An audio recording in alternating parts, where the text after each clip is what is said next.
Hey guys, welcome back to my channel. If you're new here, hi. I hope you've all been well, and I hope everything's doing well for you guys. And happy Friday! And for those who do not know, every single Friday on my channel I cover vintage cases that occurred back in the 70s and prior. In my last video we actually talked about a hostage situation that had occurred in Honolulu. And that was possibly one of the, if not the wildest thing I have ever heard of in my life. Like, that was so crazy. And the fact that I actually live in Hawaii. So today I'm going to be talking about a case that is very well known to the world and society, and that is going to be the unsolved murders of the Villisca Axe Murder House. Have y'all ever heard about this case? Have y'all heard about this case? Because let me just tell you, I didn't even know this case existed until I think I was about 16 or so. I don't even know how old I was, but it was on an episode of Ghost Adventures, and I was like, what? I've never heard of this. And ever since then, I've been like super intrigued. And it blows my mind. So I'm going to talk about the backstory of the case. So Villisca is actually a small town in Iowa that is nestled in Montgomery County, and it was incorporated back in the mid-1800s, but by the year of 1912, there were approximately 2,500 people living in the town. The incident that I'm going to be talking about today occurred on June 10th of 1912, which was just a normal day for local Villisca residents known as the Moore family. The Moore family consisted of Josiah Moore, who was 43, and he was born on December 29th of 1868. Sarah Moore, she was around 38 or 39. She was born on April 17th of 1873. Herman Moore, he was 11 and the oldest child. He was born on September 2nd of 1900. Catherine Moore, age 10, she was the only daughter. She was born on January 27th of 1902. Boyd Moore, he was 7, and he was born on March 22nd of 1905. And there was the youngest Moore family member, and his name was Paul, and he was actually 5 years old, born on January 13th of 1907. During the time, Josiah Moore was actually a very prominent businessman in the area, and he owned his own company. And this company was actually related to the very well-known company of John Deere, which, if you don't know what John Deere is, it's basically a company that manufactures tractors, lawn mowers, and all sorts of basically like lawn equipment. So because of all of this, the Moore family, they were actually considered at the time to be a well-off family. The Moore family was also very devout Christians, and they were active members in their local church. In fact, the Moore family had actually gone to church the night that they were murdered, because it was considered the Children's Day at their church. The family had 2 friends there as well that night, and they were good friends with 10-year-old Catherine. The girls' names were Lena Stillinger, she was 12, and her sister, who was 8-year-old Ina Stillinger. After church and the Children's Day celebration, Catherine asks her parents if Lena and Ina can spend the night that night. So the parents responded yes, and the girls were super excited. It's all they could talk about on the way back to their home that night. They were just so excited for the sleepover. Around 9:30 p.m. that night, the entire family, along with the 2 Stillinger sisters, arrived home from church in good spirits. The household got all ready for bed, bath, whatever they needed to do, and they were all asleep by 10 o'clock p.m. that evening. That's like 30 minutes. They were fast. I could not get ready for bed in 30 minutes. I could not. During the middle of the night, someone actually enters the Moore family home from inside of the attic. It is unknown. This unknown individual proceeded to go down the steps, and he made his way into each of the rooms while the whole house was asleep, or said to have been asleep, and he bludgeoned them to death with an axe. At the time, it was claimed that nobody in the house had been awakened by the blows, but that was later disputed when it was then said that Lena Stillinger was awakened by her attack. And there was no screams that were heard that night by the neighbors as well. So this allowed the killer to slip out of the house unnoticed because no one knew what was going on. The following morning, the family's next door neighbor named Mary had been very puzzled that day because she had woken up around 7 a.m. and she noticed that none of the Moore family were outside doing their chores, which if you live on a farm, you gotta wake up like super early to get all the chores done, because if you don't get them done early, you don't get them done at all. And this was extremely unusual for that family. Mary, the neighbor, she went next door to the Moore house to see if everything was okay over there. And she didn't want to see why like no one was up doing their chores. She knocked on the front door several times before twisting the knob and entering the home, well, to try to enter the home, and that's when she realized that the door was locked. Back then, you did not lock your home doors because lots of neighbors will come into your house and, you know, just talk and come over for dinner. They just would let themselves into the house, you know. Nowadays, we definitely don't do that, but... So, she thought to herself how bizarre it was that the doors and the windows were all completely locked and that none of the chores were being done at the house. So Mary, she lets out all of the family's chickens before calling Ross Moore, who is actually Josiah Moore's brother. Ross actually had a key to the family home, and whenever he arrived there at the home, he looked through the windows to see if everyone was asleep, and he knocked on the door, knock, knock, knock, and he had no idea why nobody was coming to the door. So that's when he noticed that all the curtains are covering the windows so that no one can see inside. So no one knew where they were if they were still asleep. When no one still comes outside or even comes to open the door, Ross does a move that will begin the most chaotic part of this entire case. He pulls out the spare key that he owns and he unlocks the door with his spare key. For those who are not aware, going inside the home of a crime scene is a big no-no because it will potentially contaminate the evidence. Though at this time it was unknown that it was a crime scene because the bodies were never even seen yet. But Mary, the neighbor, she ended up waiting on the porch of the Moore family home while Josiah's brother went in to investigate, see what was going on.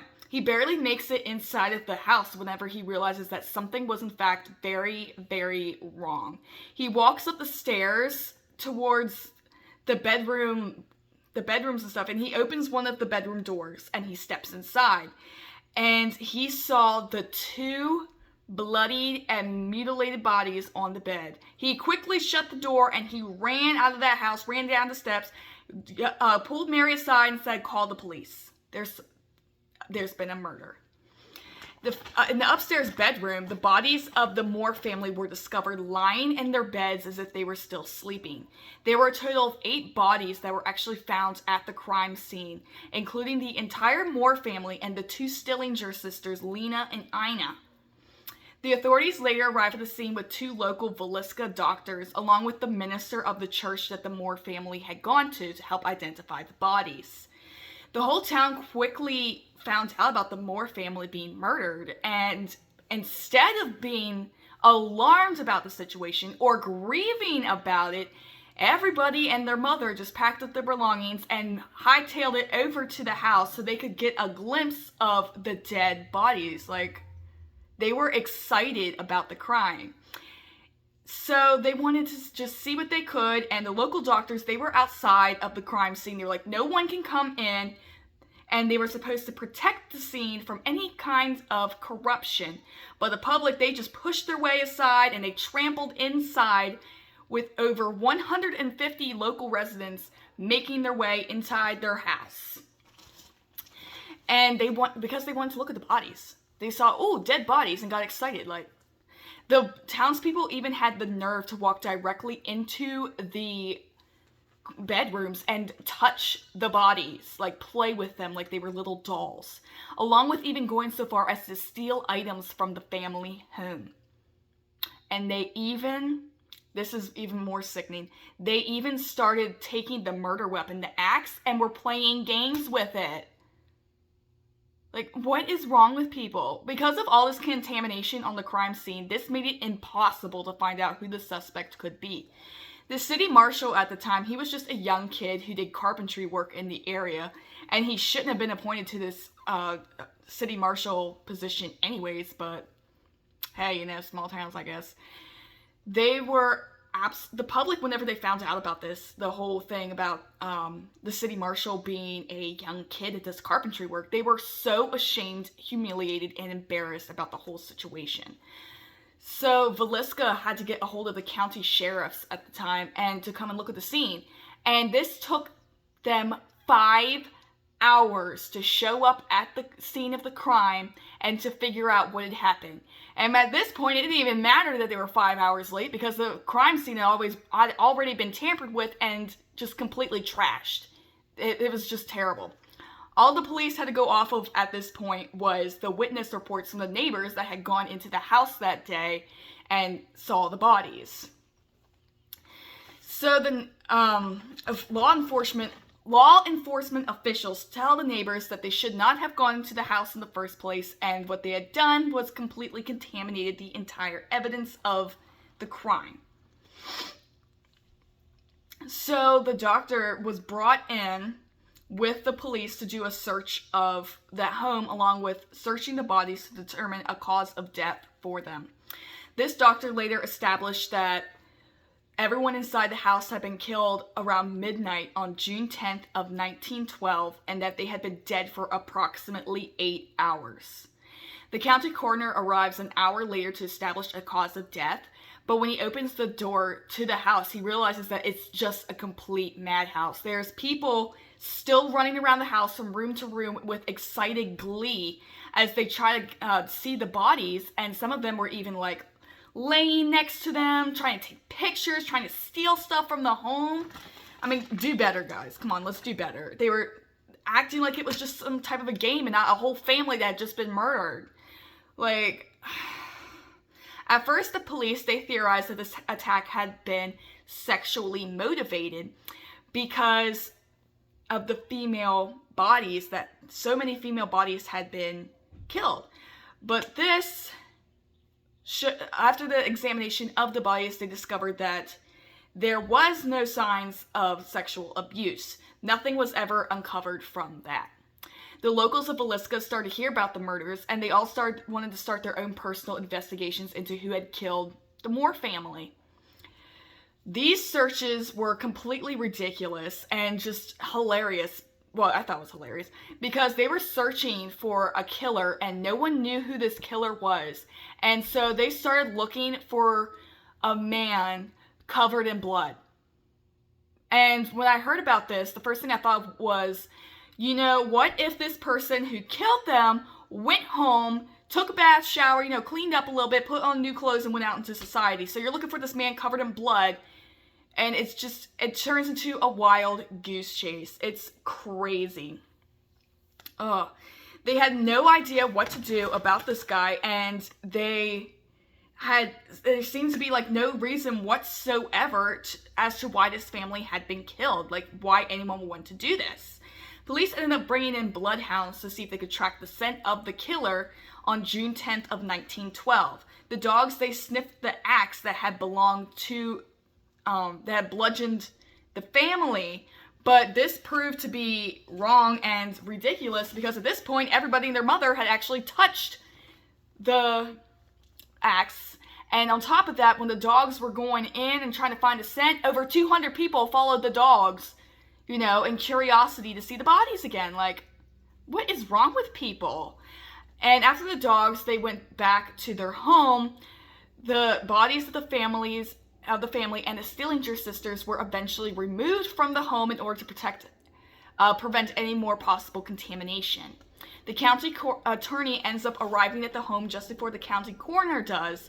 And when this coroner shows up, he immediately leaves with the people that had brought the bloodhounds. So why did they even come in the first place? Like, why did you're just going to show up and leave? And if that wasn't bad enough, the bodies of all 8 victims were just left on the floor of the home until midnight, like they were just trash or something. It's ridiculous. On June 11th of 1912, an officer who was very, very highly trained in forensics at the time arrived at the scene that morning. He was supposed to see if he could find any type of evidence that could, bring forth a killer, but at this point it was already too late and the crime scene had already been destroyed.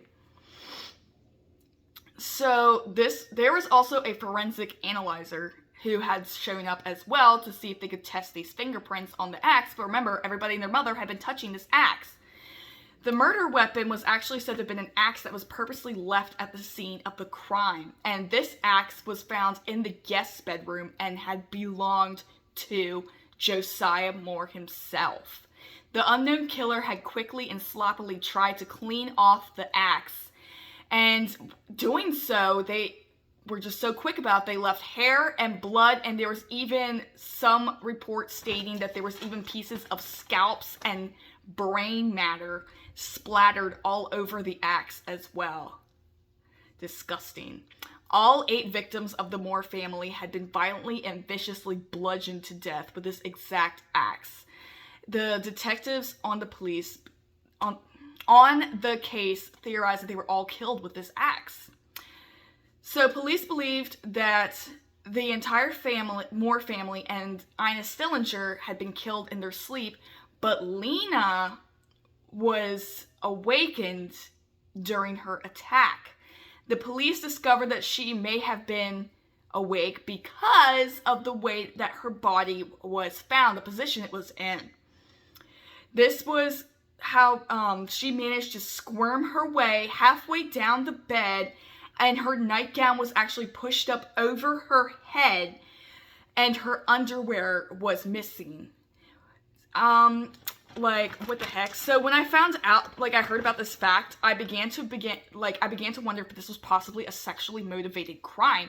Maybe Lena was actually the primary target of the whole thing. And, we still don't know. And Lena actually had blood stains on the inner part of her thighs, which could have been used to be SA'd, And, sometimes you bleed from that. So it's possible that that could have been what had happened. And it was also said as well that Lena's pillow had been absolutely soaked with blood from the blows to her head from the axe. Even though it was said that there was no signs of sexual assault, it's still considered a possibility to this day that Lena may have been a victim to it.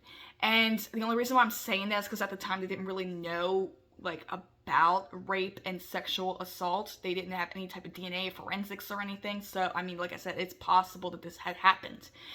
While searching the guest room, police had noticed that there was actually an axe leaning up against the wall, the one that they found with all the hair on it. There was even a large slab of bacon just chilling there, which was super bizarre, because why was there, bacon just sitting there? Did this bacon belong to the Moore family? Did the killer bring the bacon with him, her? The killer had also apparently covered up all the mirrors in the house and all the windows as well with this very thick and enormous black drapes. He didn't even want to see himself committing this murder. The first 2 murders of the household were actually said to have been Lena and Ina Stillinger. This was possibly due to how close the guest bedroom was to the front door, so it's possible that the killer would have gone there first. So the rest of the bedrooms, like I said, were all upstairs, and the very first bedroom that was off of the stairs was Josiah and Sarah Moore's bedroom. So Josiah, he was actually discovered found laying on his back with his eyes shut and his hands resting on his chest like he was still sleeping. And found next to him was Sarah, and she was laying on her side, and she had her head actually resting on Josiah Moore's shoulder. Both Josiah and Sarah, they were said to have been asleep during this whole time. They had never woken up during their attacks, and this unknown killer had to know how to kill the people in their beds while being quiet enough to not get caught. And it just seemed like this person had done this before. This wasn't a very random attack. They knew what they were doing, and it's possible that this could have been done by a serial killer or something. So the police were very stunned when they saw Josiah and Sarah, because they were just bludgeoned beyond belief, especially Josiah Moore. He was just, his head was like smashed like a pumpkin. I don't mean to make light of anything, but literally it was like that. In both the children's rooms and the parents' rooms, there were actually very prevalent axe marks in the ceiling from where it hit and it swung up, and the killer had actually swung it up so high it hit the ceiling and left marks. So this guy had to have been either standing on top of the bed, or he had just had to have been a very tall person. The 4 more children were eventually discovered as well, and they were found completely bludgeoned to death in their beds as well. Herman's bed was in the corner of the room with Catherine's across from his, and the 2 little boys, they shared a bed in between them. The 4 more children had also been killed with the same axe, and then they had their sheets pulled up over their heads, like the guy didn't want to look at the faces of the children and realize that he had just killed children.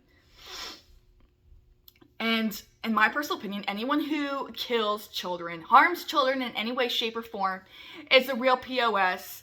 And honestly, I hope this killer, is rotting somewhere in hell. Because let me just tell you what, it's just anyone who kills a child, man. Anyone who kills a child, it just sets me off. It really does.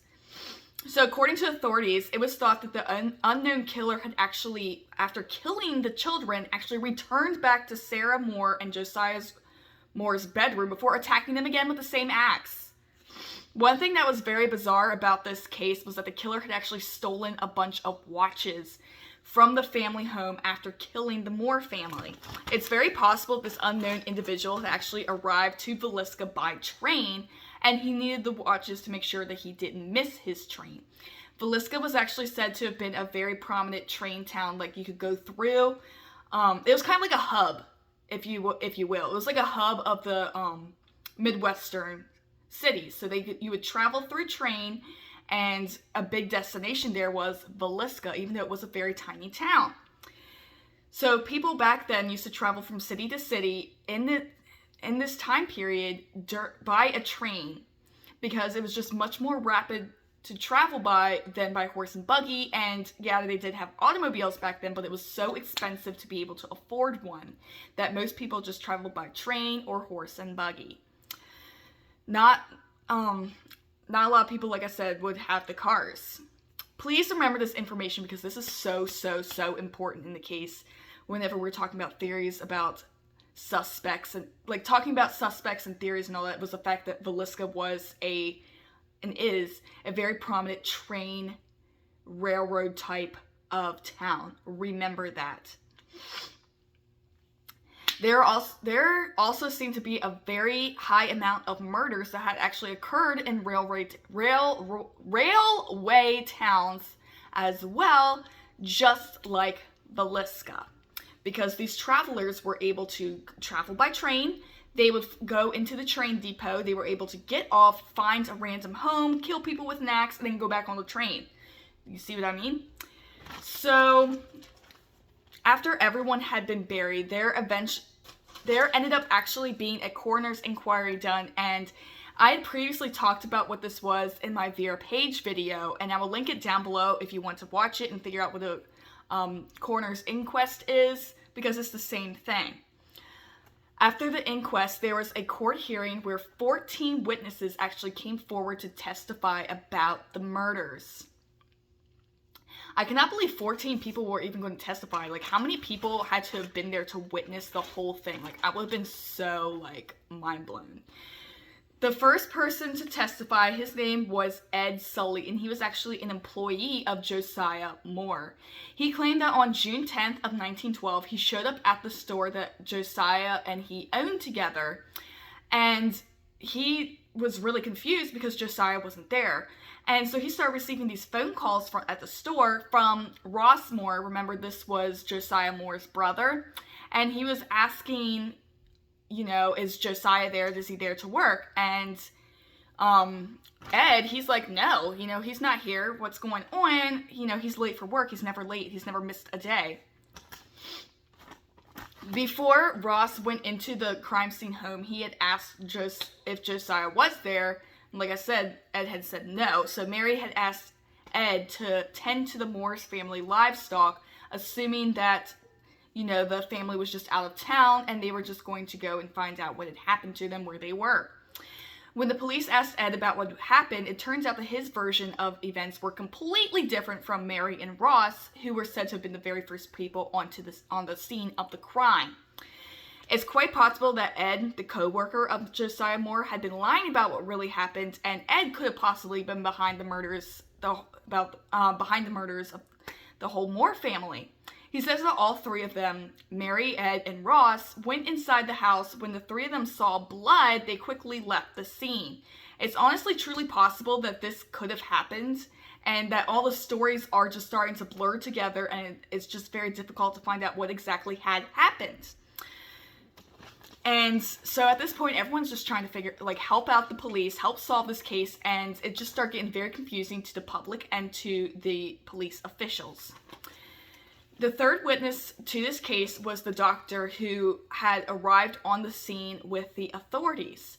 This doctor stated to detectives that when he arrived into the guest's bedroom, he saw the deceased bodies of Lena and Ina Stillinger. After this, the doctor made his way upstairs where he saw a lamp that was just sitting at the top of the steps. And, nowadays, with forensics and everything being the way that they were, a lot of people be like, oh my god, a lamp is here, that's evidence, but this doctor, he didn't really understand all that, so he took the lamp out of his way, picked it up and moved it so he could continue up the steps.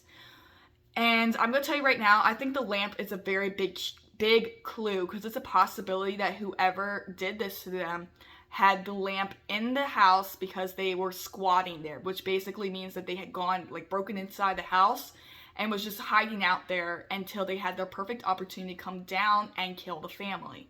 That's just my theory. When the doctor, he enters the master bedroom where Josiah and Sarah Moore's bodies were, he noticed that the couple were, in fact, deceased.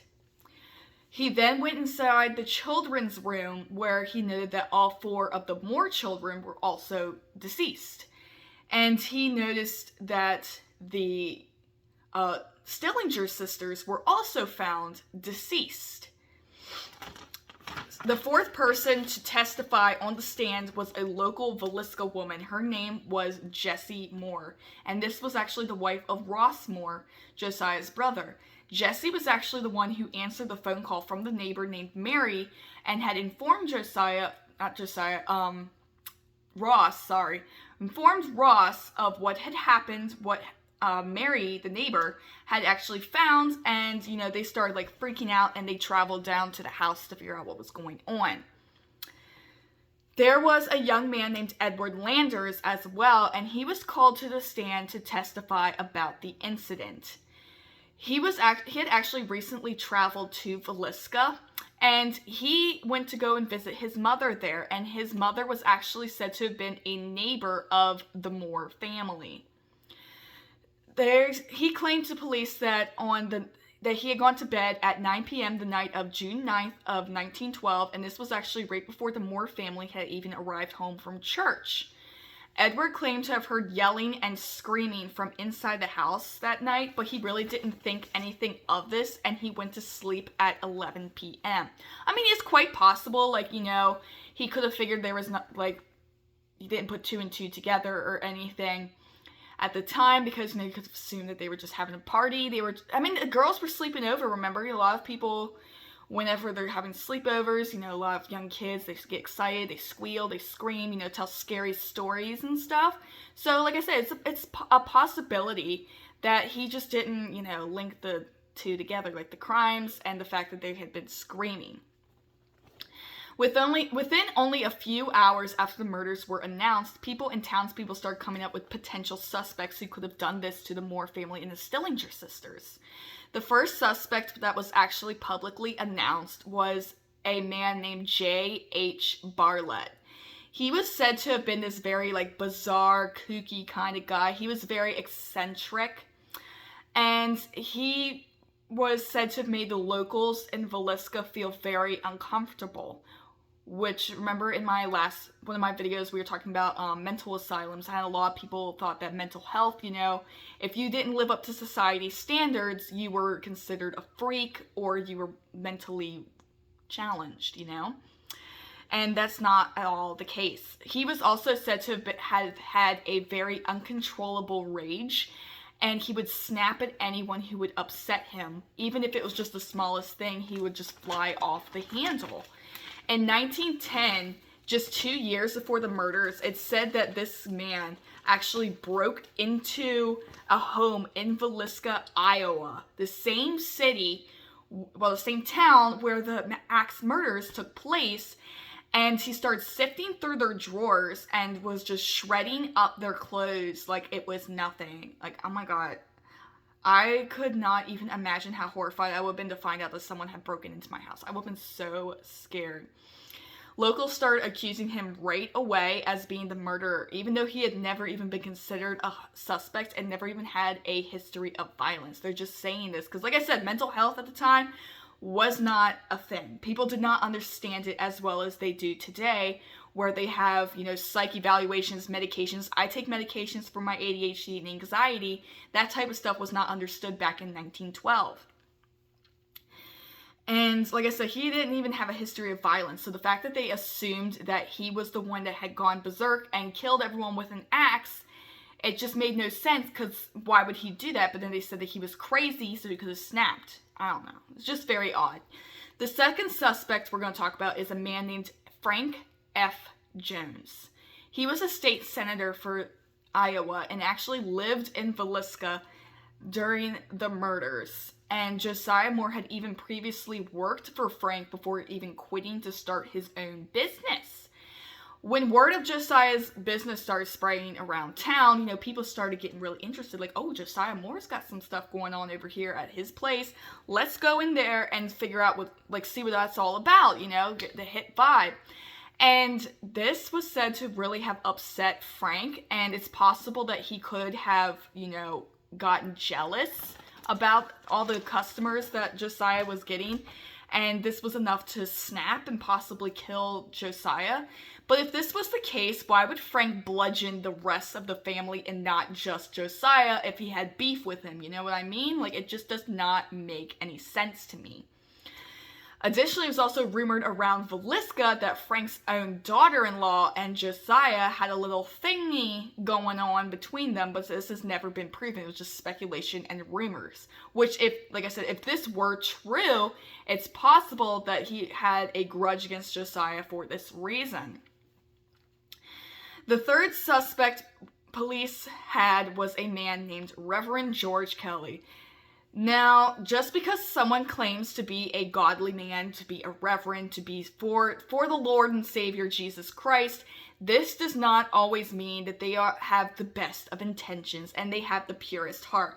Because let me just tell you, this guy was a complete sicko. He was disgusting, and I've never fully hated someone as much as this guy. Like, he was so disgusting.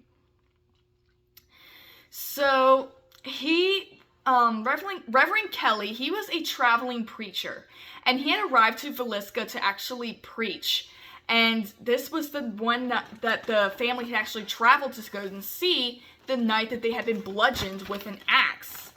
So, George Kelly was said to be, by his family, to suffered a complete mental breakdown, as a teenager, this really affected his personality and behavior. George was actually even said to have been a sort of peeping Tom in the area, which if you think about his career as being a preacher and, you know, he talks about God, like, that's so disgusting. But it also lives for the stereotype that a lot of priests touch children and stuff, so it's kind of really weird. Reverend Kelly, he was even said to have asked young girls to STRIP for him, and he would get, you know, turned on like a flashlight by that. It's just so weird.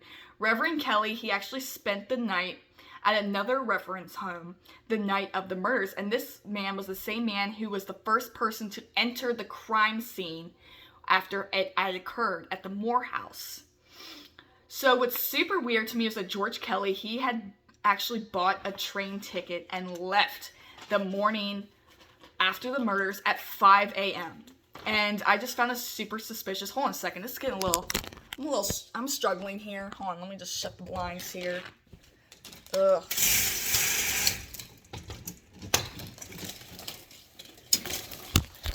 Struggling.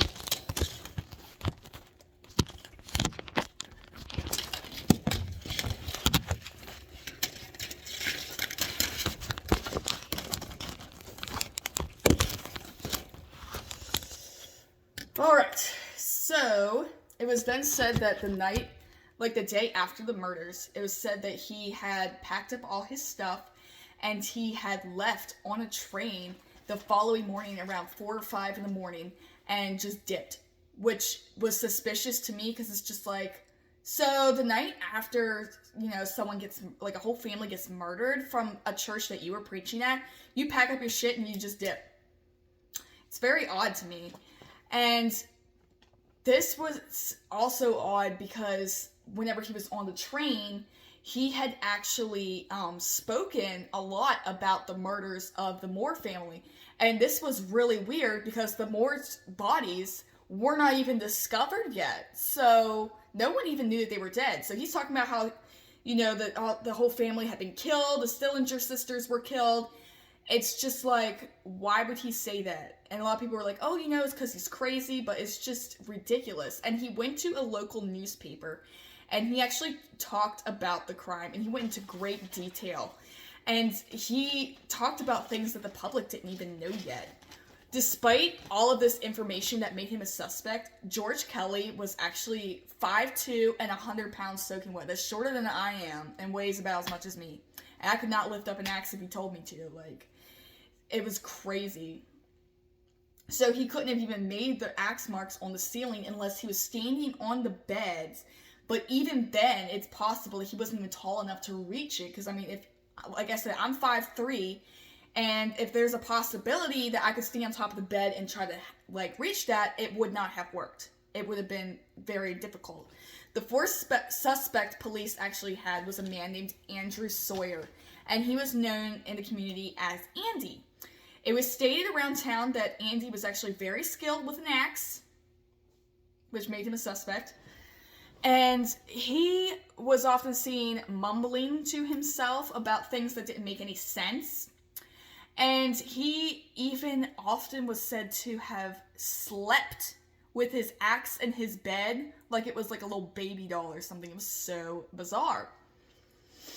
And when the axe murders actually occurred in Villisca, Andy Sawyer was said to have been walking around town that day, and he was just talking nonstop about the murders. Like, they were he talked about with excitement, like how the people were running around from room to room. On June 12th of 1912, he was actually on a train with his co-workers at the time, and he was traveling for a business trip.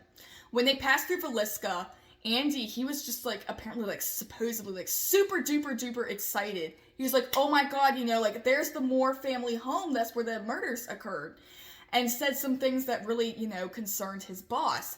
And at this time, the family hadn't even been discovered yet, so it's just so weird.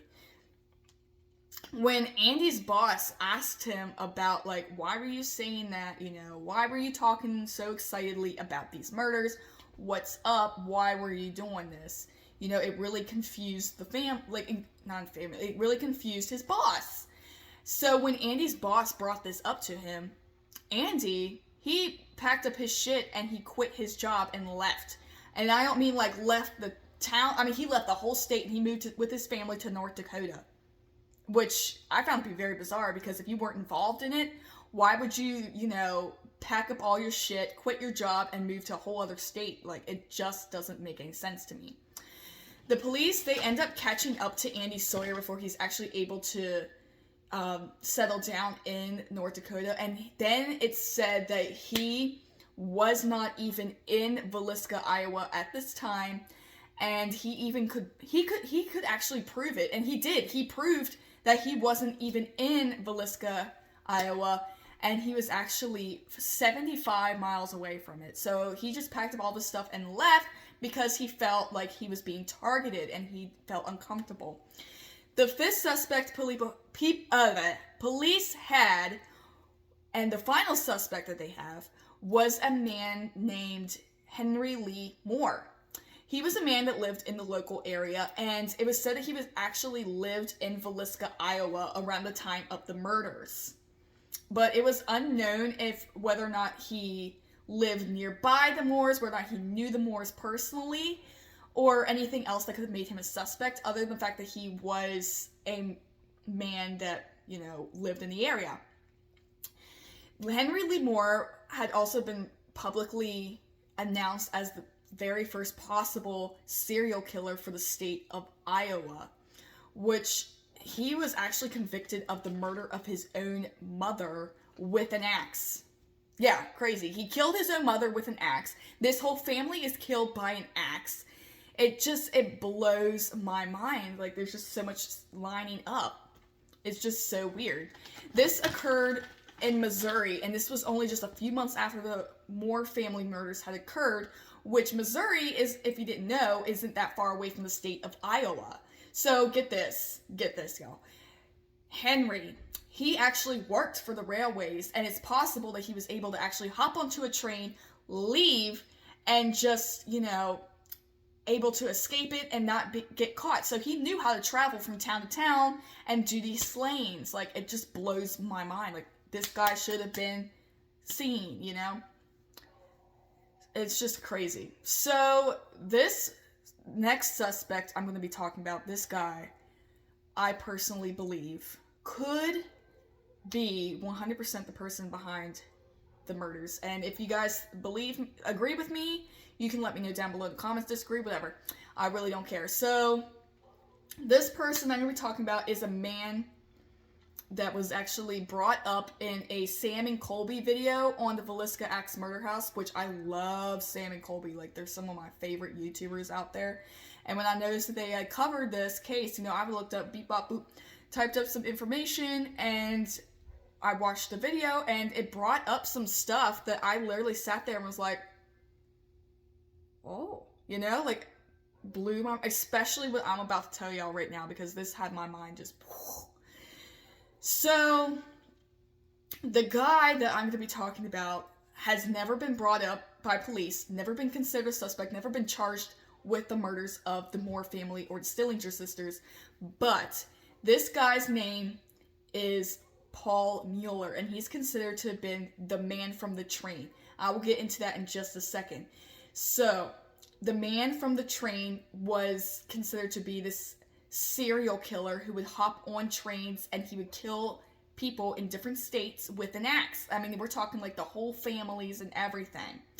There's actually a woman named Rachel McCarthy James, and she wrote this book that was called The Man on the Train, and it was actually inspired by her own father, and she had been talking to her father at that time, and he believed that he had been the one to solve the axe murders. He believed that Paul Mueller's serial axe killings were in fact linked to Villisca, Iowa's killings. Rachel started to research axe murders that happened in 1907 and 1908 and found nothing. But when she reached 1905, 1904, 1903, she found hundreds of unsolved murders that had happened all throughout the United States. I'm talking like Maine. There was one in Massachusetts. There was see, I think there was one in New Orleans as well, and this is all connected to the same guy. And how can you get there? You travel to and from on the trains. So he was said to have covered up the windows and the mirrors of the homes of the people that he killed with sheets. And that's exactly what this killer did in the Villisca home. So he also had killed his victims with the back of an axe, and it was said that all of the Villisca murders were done with blows to the back of the head with the back of an axe. Paul was said to have been from Germany or Austria, and he actually migrated to, is it migrated or immigrated? Immigrated to the United States back around the 1890s, and he started settling down in the Midwest. And he was from Germany or Austria, and he had a very strong, prominent accent, and he was very skilled, extremely skilled, with an axe. And he was possibly the prime suspect of the still unsolved New Orleans axe murders case that occurred in the years of 1918 and 1919. So there was a big old slaying of axe murders in the city of New Orleans, and it said that this Paul Mueller guy had been the one to commit these crimes by hopping on a train and traveling. So I'm going to link the book down below. It's called The Man from the Train by Rachel McCarthy James, and I will also link the video of her talking about it, because when I watched that video, man, the stuff that she brought up just blew my mind. That police, nobody had thought about this guy being their possible suspect. No one believed it. So, as always, I would love to know what you guys think may be, like, who do you guys think may be behind the murders? Whether it's someone I've mentioned before, someone I haven't mentioned yet, and let me know who you think it was down below. I personally, this is just my opinion, I think it was that Paul Mueller guy.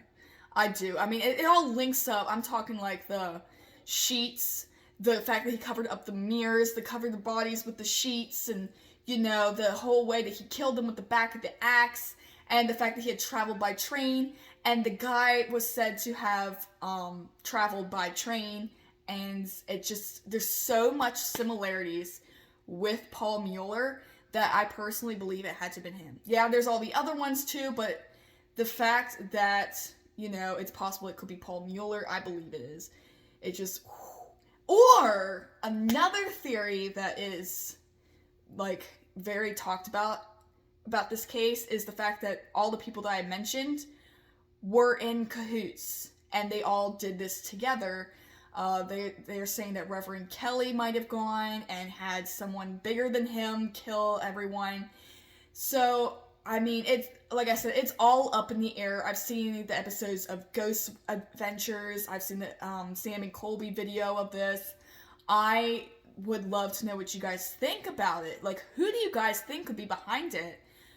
And, it just breaks my heart, because this person killed 2 adults and 6 children. 6 children. Like, what kind of sick person has to kill children? Like, oh my god. And the fact they said that Lena had possibly been a victim of, you know, assault. My god, like, it just sickens my stomach. So, don't forget to hit that like button, hit that subscribe button, hit on that notification bell so you never miss my videos. I post on Tuesdays and on Fridays, with my most vintage cases being on Fridays, my more current cases occurring on Tuesdays. And I also take case requests, so if you have any case requests, you can list them down below in the comments section. My god, that's all I have for you guys today. I'm, like, super stressed out because I feel like I know that it has to be this Paul Mueller guy. And, I mean, it's just too many coincidences for it to not be him. Like, it blows my mind. And the fact that, you know, it's still not solved to this day, and this case happened 110 years ago in June. And it just, Also, what the hell kind of a person does this type of stuff to children? I'm going to tell you right now, I used to work with kids before I quit, and, I could never, like, I can't imagine someone doing something so sick and repulsive and revolting to murder children. Like, it's just, it blows my mind. This guy, whoever had done this, had to have not been right in the head. And that's another thing that I had to think about when it comes to this, is that the person behind it had to have been, you know, mentally a little cuckoo for Cocoa Puffs. Or, like I said, it could have been Paul Mueller, because if he was a serial killer, he could have known how to easily get into houses, leave stuff, but like make it so that you don't leave your anything that could be traced back to you behind. But like I said, he did leave the axe, which was the murder weapon, and he had that slab of bacon.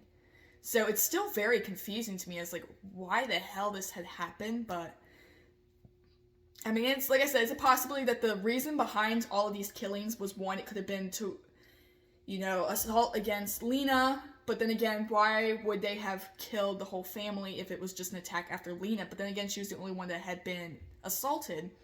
Or, like I said before, it could have been a whole spiel to, you know, get rid of Josiah Moore and Sarah Moore, which if that were the case, why would you kill the kids as well and then kill the Stillinger sisters? Unless the person that did this didn't even realize that the Stillinger sisters were not the Moore children. I don't know. I just have so much to say on this case, but like I said, I need to stop talking. But let me know your thoughts and opinions down below, and I will see you guys in my next video. Bye, guys!